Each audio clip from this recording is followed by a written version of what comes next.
I will quickly introduce why we're here, or the reason that we're here today, to all of those who are watching us for the first time. We're here for another episode of the Recipes for Success series. It is a series where we try to invoke, thought-provoking conversations, and we try to trace down journeys of chefs who have redefined the whole, culinary excellence. And through this series, we are trying to inspire the students to channel their passion, for the culinary field. And while doing this, we're also trying to examine, the profound role that food plays in shaping, global perceptions and strengthening what we call India's soft power, right? And definitely, our guest today needs no introduction, but I've prepared and written one, so I'm gonna read it out for everybody. Uh, food is more than just sustenance. It's kind of a reflection of our choices, our values, and also our future. And today, with the growing awareness of health and sustainability, the way we eat is evolving with each and every day. And very less people understand this, and a few of those, one of those we have with us. Nobody would do it better than Miss Priya Vijan herself. She's a plant-based chef. She is a nutritionist, an entrepreneur, an author, and she's redefining how we approach food and making sustainability delicious and also accessible to the normal crowds, so that sustainability does not remain just that niche for everyone. So yeah, let's explore her journey with I.I.M.U.N, and let's try to uncover her recipes for success. So once again, welcome to the Recipes for Success series, Ms. Priya. Thank you so much for doing this. Uh, I've been reading so much about you, and we've watched your episodes, and your journey. I want to start with how your journey started. I want to go back to how, as a child, food used to be an emotion for you, and you mentioned how food for you is something that embodies love and generosity and faith, and you believe that it has the power to heal people. So, what sparked, the interest in food, first of all, and then was there always an interest for plant-based food, or did this shift happen over the time? Okay. First, to begin with, food was nothing that I thought I will ever pursue in my life. I come from a commerce background, went ahead doing my retail management, post-graduation in retail management. In 2012, while I was still figuring out post my graduation that where I need to head, I randomly started baking. Randomly, like, okay, let's learn something new. So it kind of got me hooked onto it. And since 2012 to 2019, I ran a cloud kitchen, and this is completely out of passion. This is not by education. And I ran a confectionery kitchen, and it went well. Around 2019, I thought, okay, let me take a break and study nutrition. As much I have been around food so much, health was something that personally I wanted to focus on. And in 2019, I pursued my nutrition course for a year, and obviously take a break from what I had been doing for so long. And that's when my entire transition towards plant-based started. It took me good 8-10 months for the whole transition, and then I guess COVID gave me enough time to start experimenting in practically everything that I really wanted to follow. For the longest time, I didn't know that dairy wasn't going too well for me, and no one even questioned, because I stay in Bangalore. I come from a Punjabi family where I've grown up, eating dairy the most every single day. It was an integral part of my everyday meal. And then in 2020, when the COVID struck, I thought, okay, let me be off dairy and experiment if my health gets better. And I had to just give it 3 weeks. And I saw a drastic drop in the, any anti-allergic pills that I was taking.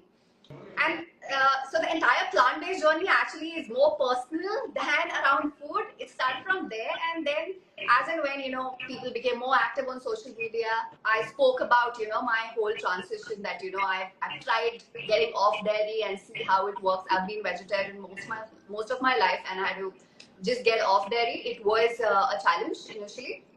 But as and when I spoke about it, people related to it that, possibly they had the similar kind of symptoms, possibly, dermatitis or some kind of autoimmune disease that was related to dairy and gluten mostly. And that's where the entire outlook, I started putting my personal life, literally something that I follow out in the public, saying that, this is what I've been eating, this is making me feel better. So I connected with a lot of people. I remember 2020, around September, October, since all of us were still under lockdown, I had my first ever vegan workshop, and I had close to 150 students in that class. That's when I realized that, there are a lot of people who are going through the similar, problems that I am, the symptoms possibly like that I mentioned. And that was the first breakthrough, and then I never looked behind. I was like, possibly I've got a stronger purpose every day to wake up to, and I guess it became more purpose driven ever since. And that's how MasterChef happened, and I connected to people more as on the plant-based front. For the longest time, I didn't know people go vegan because of the cruelty factor. It was much later. I thought it was more, people were going vegan and plant-based first because of health reasons. Because for me, it started that way. So whatever works. And then, of course, when I read about the animal cruelty, even that connected in, I was like, okay, I anyway become +1 to it. So possibly my activism is through food, saying that, you can still eat your plants and make your health. Yep. I mean, that makes so much sense. And you know how you mentioned, ma'am, that for you, this shift towards plant-based diet was very personal, more of personal and professional. I feel like that is what makes your food so special also, because you know what you've gone through, and which is why you're able to connect with the right kind of audience all the time, is what I believe. Especially, we've seen your work, on MasterChef, and we're going to cover that as well. But I'm really curious, whenever veganism comes into picture, whenever it is because of health reasons, people think that it is very difficult to, shift to veganism, or that it's a difficult lifestyle, both on the pocket and also in the mindset. So, do you think it's a misconception, or do you think veganism can be made budget friendly? Well, your first part of the question is going vegan difficult. Now, first, you need a very strong why. Without a strong why, it doesn't happen. It could be because of health reasons, it could be because of the animal cruelty, it could be about the climate change. Whatever your why is, it has to be really strong. Otherwise, I know people who, like, oh, we're going vegan, and it's just 2 months of a thing. They look at it like a fad, and then, oh, we couldn't, this came on the table, that came on the table. You need a very strong why. I understood that. And the second, is it expensive? Now, if you want to eat avocados that are imported, you want to eat blueberries that are imported, you want to eat raspberries that are 1,300 per pack, of course it's expensive. But if you look at, the whole idea is when you, this is again, when I turned plant-based, I started exploring more of the local produce, only to realize that there was so much missing, that my mom also, I mean, even they have been conditioned a certain way. There were a lot of fruits and vegetables and grains and millets and legumes that never came into my home kitchen. So, when I started looking into it, I realized there are array of vegetables and fruits to explore. And I'm talking about the local, seasonal, and the fresh fruits. It is not expensive. Right, and how you mentioned that veganism is not a niche. How you say that these fruits and vegetables are around us, and for the Indian diaspora, it's very easy, because large part of our diets contain plants already, right? Exactly. But then there are also few dishes that are so originally non-vegan. Say they have meat or dairy, that we can't envision as a plant-based dish. But then, we saw your yam galati and the makhni sauce that you did for MasterChef, and it kind of changed perceptions for us. So I want to understand, how did you come up with this idea of making such a traditionally non-vegan recipe into vegan, that too under such limited time? How did you even come up with this?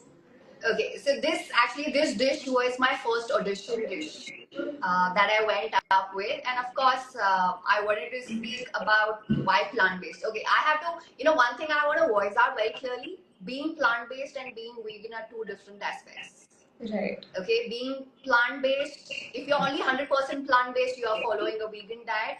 Otherwise, primarily, like you said, our food is plant based. Right. Otherwise our Indian food is plant-based. Veganism is more on the lifestyle front. Plant-based is more on the dietary front. So Right. a lot of people club it together, saying it's the same, but not necessarily. Someone who's following a plant-based diet might not be vegan otherwise. So how did I come up with the dish? Was, of course, if I had to tell who is Priya, yeah, okay. Again, it is very personal. Yam came because I felt that it was such an underrated vegetable that no one even speaks about in general. And I had eaten yam galoti at a restaurant, and I was totally blown because I have been a meat eater in my younger days when I was like maybe 10, 12. So I know the flavor, I know the texture to some extent. So when I ate yam galoti, and I was blown, I was like, oh, this cannot be vegetarian. And then research, then it's completely vegan.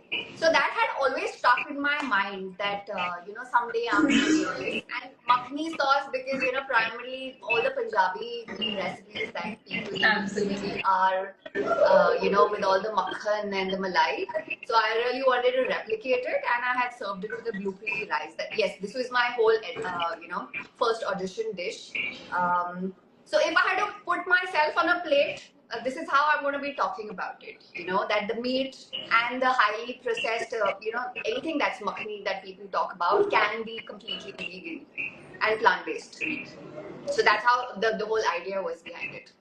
That's lovely. And how you mentioned, again, this was so personal, and because you were so passionate about it, you could bring it to, an international platform, and now it has become one reason why people would want to switch to plant-based, because you can have the same taste or similar tastes, even better ones, in a plant-based diet also. And the plant-based dishes that India has had originally has put us on an international board also for others to look at. Yes. Right? At I.I.M.U.N, ma'am, we try to inculcate international habits, have a global view, but at the same time keep our Indianness intact. And I really want to understand. I really would love to understand from you how you think vegan food or plant-based food, my bad, would become a soft power for India in the coming future, or how it is going to help us grow in that field in the future. Like you said, I guess this is a term that is just come into the limelight, but ideally this food has just been there. There's so much food that is by default vegan. And if I'm talking about plant-based, even it is a vegetarian dish or something that you're cooking with meat, does need the support of a plant-based ingredient to, taste the way it is. So if I'm talking about 100% plant-based diet, people are India being, on the top, on the diabetes capital right now. I have seen a lot. I have seen a, major shift. It's my 6th year now that I'm following a plant-based diet. I've seen a shift within me, and I've seen a huge shift around me with people adapting to more fiber-rich food, because plants are the only sources that you get fiber from. There's no other source that you get it from. So I feel people are becoming more conscious, and I feel it is more of a lifestyle change that every household will bring in terms of health being a priority. Understood. Makes a lot of sense, and how it is actually been there for all this time, Yes. I mean, we started off with, say, grains and everything. Our diets are largely plant based, and then there has been this sudden boom because of the internet and social media, which is of course a good thing. But I think, like how you rightly mentioned, that sometimes people confuse two things, and sometimes people have misconceptions about a certain aspect. Now, when we talk of, say, sustainability, also, we've seen how you've posted about having a zero waste kitchen, which is another step towards sustainability. Once one side you were using plants, and then you were using the leftovers also to ensure that your kitchen had a zero waste policy. So, how, what do you think of sustainability in the real world? Can people like us be 100% sustainable in our households at least? Ah, of course, we can be. Our grandparents have been. It's just that we are spoiled for choices because we can trash things so easily and put it in the landfills. I guess it's just we are spoiled for choices. When I look at my mother and probably my grandparents, they did everything from the scratch at home. Possibly now we are at a click away to ordering things at home, and then rightfully just throwing it off the peels, thinking that it's completely utter waste. And I guess it all starts with a lot of conditioning around food that that you've been eating. Like I told you, like my mother, she initially, when I dropped dairy, she thought that I had gone nuts. That you've been eating dairy all through your life. Now what's wrong with you? So it took me a lot of convincing, and now she's seen the drastic change in my health, and now she proudly tells that my daughter is plant based, and this is what she eats, and this is how she feels, and this is how she looks. And it doesn't mean that I cannot lift weights. Of course, I can lift weights. You need protein. You do not need meat. You need calcium. You do not need milk. Now you need to decide what are your sources. Again, it comes from a lot of conditioning. And when we look back at our grandparents, meat and dairy were luxury sources. It was not something that was available to us. It was like it's a Sunday, let's cook meat. आज खीर बननी है तो आज दूध आएगा. Chai also would have been. So when you start looking at things that the way it was, I guess automatically your health is in check. Makes And sense. like I said, these terms are just come into limelight. Veganism. I'm just going to talk about the food aspect, the vegan aspect, the 100% plant based. These words have been there, just that they are in the spotlight right now. And of course, we should celebrate the plant kingdom as much as possible, because I guess in India and even regionally, we have so much produce that is there that is people are unaware of. Right, and you've so rightly mentioned that there's so much that we are unaware of. I'm sure when you mentioned yam, I'm sure a lot of our audience, because we are Gen Z audience majorly, a lot of our audience wouldn't have even known what yam is, right? And then when you've talked about it, so definitely we'll Google it now and learn about it. So see, watch one of your videos or something like that. One problem which we have noticed in our generation is that we all have the passion, we all want to uh, follow the passion, but we are scared to take that first step. Now, you yourself have been a nutritionist. You have a career in commerce, so you have a commerce background. You've worn so many hats: an entrepreneur, a business owner, and then an author. You've been to MasterChef. You're doing so well on Instagram as well. So, I want to understand. You also must have had such thoughts that, is it okay for me to drop my constant job, or constant work life, and then jump to something like this? So when you were making this shift and you were going from industry to industry and wearing so many hats, what do you think is one advice you would have given to that young Priya? Ah, okay. When I made this entire switch, I still remember this instance. Sometimes people around you will also won't believe. What you envision, sometimes around you people cannot see it. Like my mom thought I'm doing so well with my cloud kitchen or with the confectionery. Why are you like suddenly, I mean, yes, I'm still in the food side, but why are you diversifying from something that's going on really well? But I had my mom, exactly 5 years ago, my mom is like, no one's heard what is vegan. No one knows what's plant based. Why are you so, you never know if this is gonna even like outshine in the thing. But sometimes, somewhere, I guess I believed myself more than anything else. So I guess that helped me. That deep down, I knew that this is something that I want to pursue. But yes, it comes with a lot of risk. What if what if it wouldn't? Obviously, you need a plan B. So it was there that possibly yes, I would get back in the kitchen, or yeah, job was not something that I guess I was ever made for. So I knew that really well for myself. Comes with a lot of risks, comes with a lot of aspirations. What I will say is the first few years, do all your experiments, guys, like, with around food, in even exploring, because there's sometimes you yourself don't know what direction do you want to take. It's okay, to have a few failed attempts. It is absolutely okay. There's nothing wrong. But calculate your risks. You're losing time. Are you losing money? How much of it are you ready to lose? And then, yeah, I took that risk at 30. So that's okay. If you can take it at 20, well and good.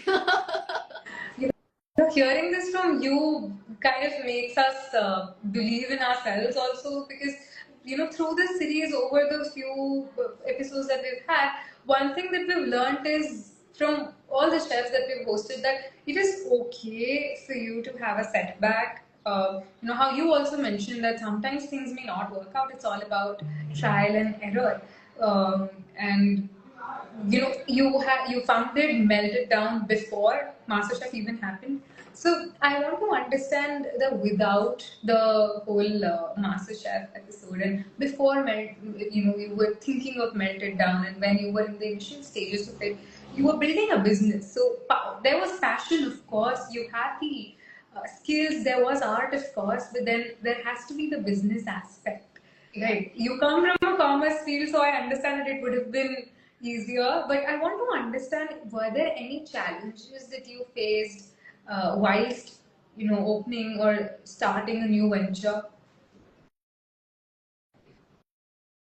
Like I said, in 2012, I started this whole journey of Melted Down. Initially, I had to give 1 year to it because I had to understand the business and, of course, learn everything from scratch, since I never came from, culinary background or something that I had been into for a long time in my childhood. So the initial 1 year, it took some time, but I guess I tapped into the market at the right time, because the whole the cloud kitchen business was just seeping in, and a lot of people were looking for like cleaner options to hold on to. Um, I will call slight of a luck out here, because I guess the timing kind of helped me there. And it took me like like I told you, took me 1 year, and then yeah, to get the whole business growing, and suddenly in 2019-20 completely diversifying towards plant-based. Still, I'm happy. I'm still around food. I'm not like completely like switched spaces. The challenges would have, every day was a challenge, honestly, because running a business versus being a chef yourself are two different set of roles that one has to play. First, you be a chef, because you really, I have felt since I was like a single woman army in my kitchen. I did have interns. People came in to learn. They supported me for a while, and of course, everyone has their way to go. So I guess you need to know the craft well first, and then you want to train people, so that if in case tomorrow there's someone who's not there, you still can take over the work. That's the one thing that I've always learned, that need to know the craft yourself really well first. Yeah, that thing. And then of course you're figuring out every single day, since my cloud kitchen was from a home setup. So you're adding equipment with every money that you make, learning, upgrading yourself with the market trends as well. And then I always would say do a business of something that's, if you want to really make money too soon, always do a business in something that's already in the market, but do it better than what's already there. So um, yeah, eventually it was plant-based. I guess for me, the entire transformation was completely personal, I would say. I mean, there's nothing that I can even connect. Food, fitness, the health aspect came into the picture, and then people started connecting, speaking about it, and then it became like a sole purpose. Suddenly at 30, I felt like enlightened. Okay, I need a purpose in life. What is this? I'm every day going to the kitchen, baking. Of course, money was the driving force. I wouldn't say it wasn't. For everyone, it is. But yeah, I guess the COVID, the time that I got by myself, played a huge role in Lovely. identifying. Okay, let me just do. I still do bake. I bake quite a bit. I teach a lot of baking still. Though my Instagram, I post a lot of recipes, but I teach a lot of baking. Right. And it's just so good to hear from somebody who has done it all from scratch that okay, it never really has to be all planned, but yeah, when you do grow, you have to have a backup. You need to understand everything. You need to have somebody who you have trained enough, and so you need to put in efforts in that aspect as well. And you mentioned how when you started with this business, I think the market also was accepting such businesses, given the kind of boom that social media has given to veganism or plant-based food. So you're so right when you say that the market trends, which is right, and you took on the opportunity. So I think I would not call it luck, but I would call it smart work, that you could see that there's an opportunity, and you just grab it, right? And I've done some research myself. I have written it down, some math, and the vegan food market is going to get around 1.62 billion. It was in 2024, and the plant-based dairy market is now going to become around $900 billion by 2030. And given, like how you also mentioned, that the market trends are happy with vegan food and plant-based food, do you see any other developments also in the market for sustainable food or for sustainable culinary practices? Like, I feel that a lot of, I have seen in at least in the last few 1-2 years, that lot of local produce is coming to the limelight. Lot of it. And I do follow a lot of international chefs. I suddenly see them using ingredients that are so local, and possibly you'll be like, okay, why are you even picking jamun for like a gourmet dish? But yes, people are doing it because the point is, you never value something that's sold cheap. So the moment you hike up the prices, people think, okay, it's expensive. But if you look into the ingredients broken down, I personally feel that IG tag should be given to all these indigenous ingredients that have been there but lesser known to people. Seasonal produce is so much, and I'm amazed every time I'm myself exploring so much in every different market that I go, that oh, I've never seen this earlier, from where is this, and they tell me that's from like one of the local districts around Bangalore. That is so And then true. they even the vegetable vendors go on to speak about the health benefits. This reduces, this keeps your insulin in check. It is great for your skin. It's great for your gut. Even they know it.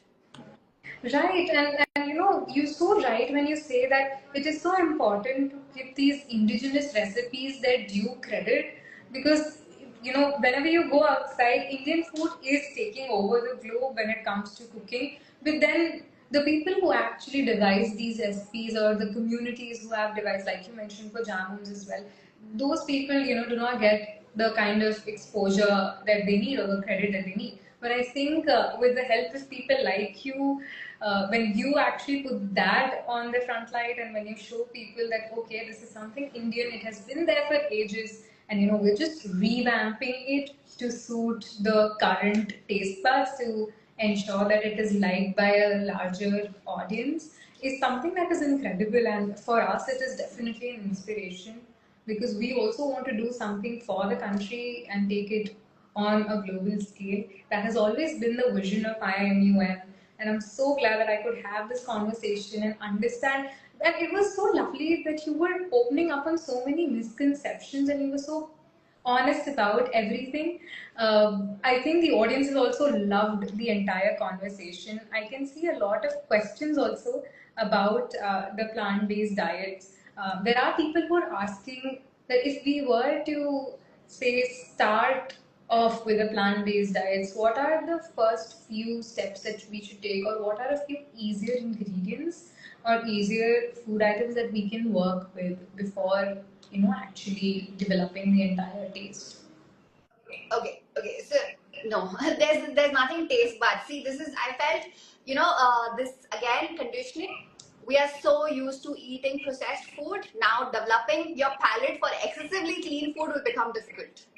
Fair. Because everyone, people call salads ghas poos kaun khayega. But the Fair. point is that's what is plant based.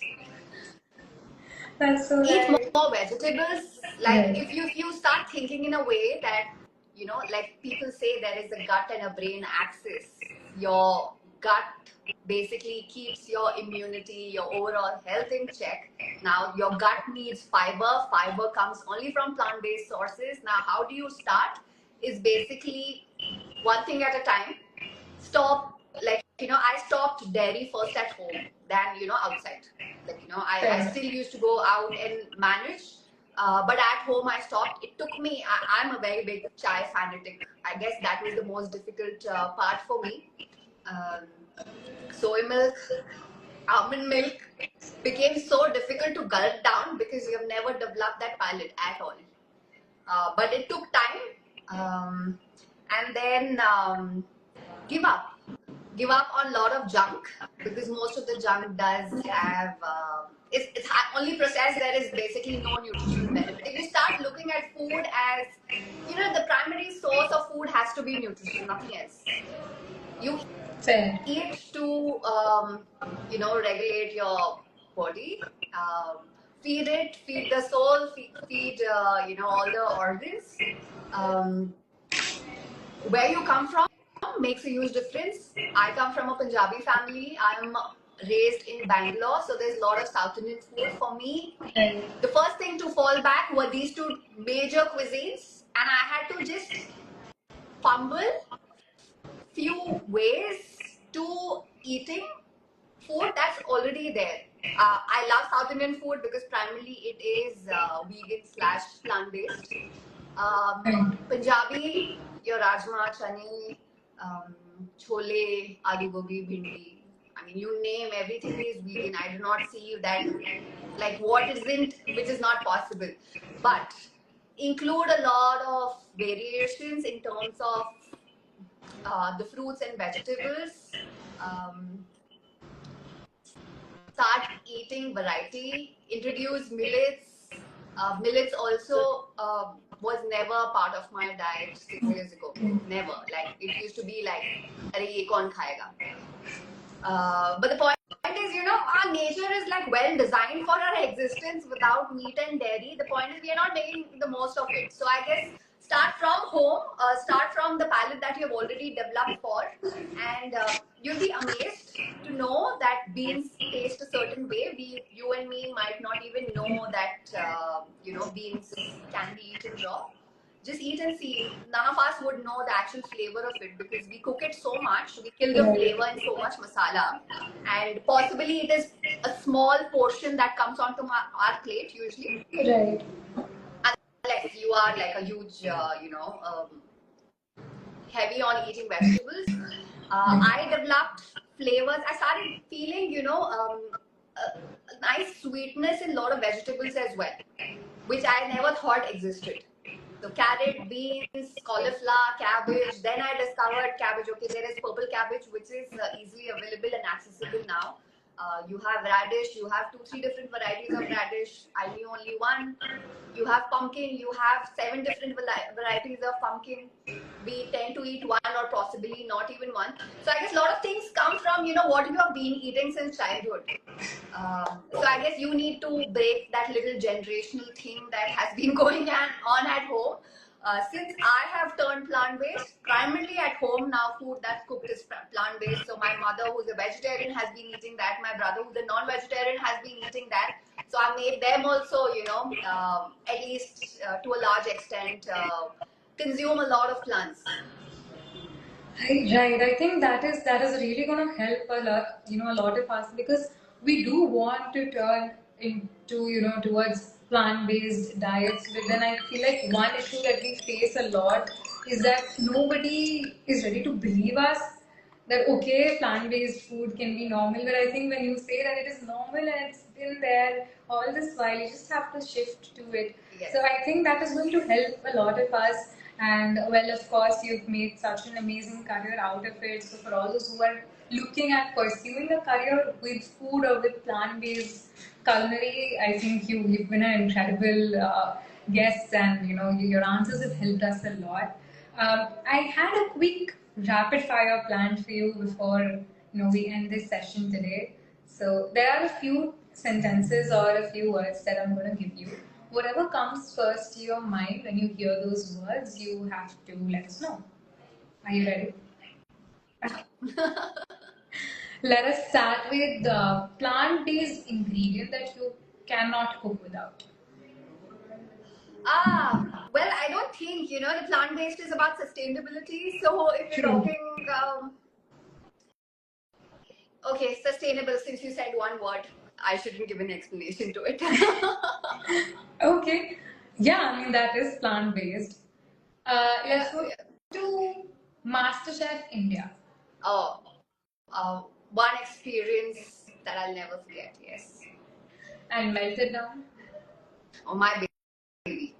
I'm the mother to it, yes. Understandable. You built it from scratch, of course. And what is your go-to comfort meal? Or what do you think when I say comfort meal? Rajma chawal, yes. I stick to my Punjabi roots very strongly. I'm sure there are going to be a lot of Rajma Chawal lovers in the audience also. So, Yes. I mean, makes total sense. And then, what is one dish that defines your cooking style? South Indian. It's easy because I'm saying because it's primarily plant based, so it's easy for me to speak about it. And if you were to name any one dish from this cuisine, what would it Oh, be? I love masala dosa. Sorry, but I can eat it morning, night, lunch, breakfast, dinner, whenever. Understood. And one habit for a healthier lifestyle in general. Eat a lot of plants, guys. I do not know why do you ignore it. So you heard it from the queen herself. Eat a lot of plants. Yes. When I say youth, what comes to your mind? Huh. I feel you need to break that generational thing that our parents have been carrying. I mean, there's no, you can't hold them at stake because even they have carried it on from somewhere. But they came from a very different, era of life where everything was clean. There's no pollution. Water was clean. The kind of food that they got was clean. So make little shifts to begin with, especially the Gen Zs who think that everything. I mean, I know. I mean, I come from a millennial era, so I know Gen Zs are everything at the click of a button. But make a little effort for yourself, and then I guess the people around you will actually start. It's easier to convince someone once they're seeing a change in you. Understood. Makes sense. And what do you think when I say India?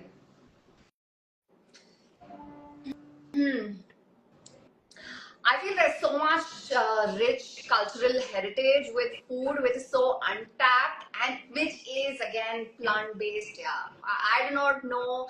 It's just that the plant-based vegan has come so much right into our face that we have forgotten that all these things are just existing there. Right, and all these things are already intrinsically Indian. Yeah, yeah. So I mean, it's Exactly. already a part of our culture. Exactly. Right. Exactly. And Be proud of it, just flaunt it. Yeah. So, primarily I've been focusing on Indian recipes as much as possible to at least make Indian believe that, there is existing default vegan plant-based dishes that have been there. Makes sense. Lastly, when I say I.I.M.U.N, what comes to your mind? After reading about y'all, about the non-profit organization that you guys have been running, I guess there's a lot of change that you can bring by getting people like us and putting our thoughts out there, because a lot of perspectives that come makes people change their views. Even if I can trigger one person here to think about it, that will be something that I'll be proud of. So I guess you are having like lakhs of people. I guess it's a movement in itself. So yeah, all the best for it. Thank you. Thank you so much for that lovely answer. It felt like, we've touched so many aspects today about veganism and plant-based diets. One, that there's a difference between veganism and plant-based diets, and that it's not that difficult to be sustainable. It has been in India's culture for so long. And how rightly you mentioned that it's okay to fail sometimes. It is also okay to have a trial and error way of doing things. And, you just have to, like how you did, you just have to grab the opportunity at the right time. So I think that only gets I better or have get. to tell you, okay, now you're talking about opportunities. I mean, I know a lot of Gen Zs Right. and people talk about mental health when it comes here, because that's Yeah. where people might lose. I've had my set of downfalls, guys. Like I've had days that I thought that like this is the end. There's but there should be something that should keep you going, and that is you yourself. No one around you. Yes, you'll have people supporting you.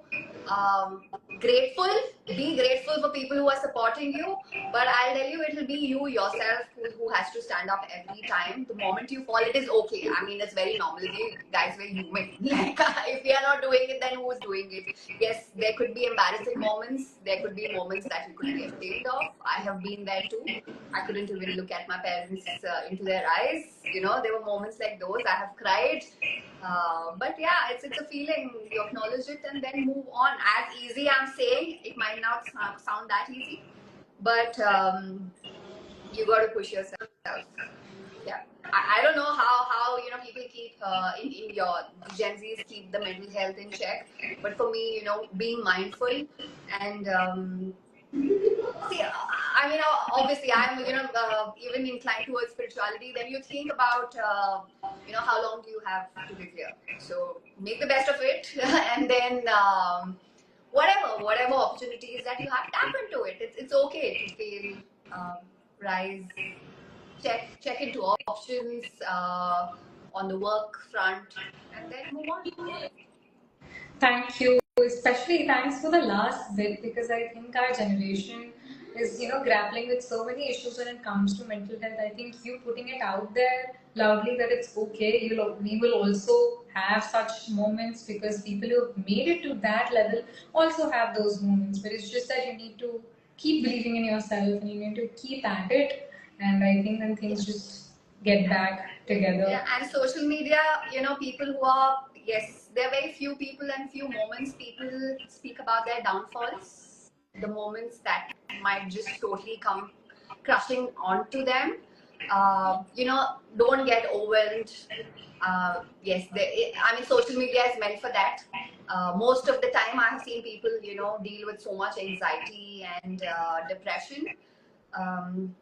If you're looking at the positive, monetize as much as you can from here. Okay, if whatever your food style is, pick that up and then work on it. But yeah, don't social media, Instagram, or any other source dictate your mind. It is very easy to get overwhelmed. I have been there too. There are days, I feel that, okay, there are people who are doing so much more why I'm doing, but at the end, it's my pace. This is me. This is how I can function at a certain level. That's okay. You can't do anything about it apart from, okay, next day is going to be better. Yeah. Fair, fair. I mean, there are going to be bad days, but you just have to get through them. And if you do get through them, then I mean, the success is all yours. And I think we've understood that much from you. You've taken us to so many different journeys, from passion to say your entrepreneurship. Then you talked about the market side of it. We've understood so much. So once again, thank you so much, Ms. Priya Vijan, for doing Thank this. you.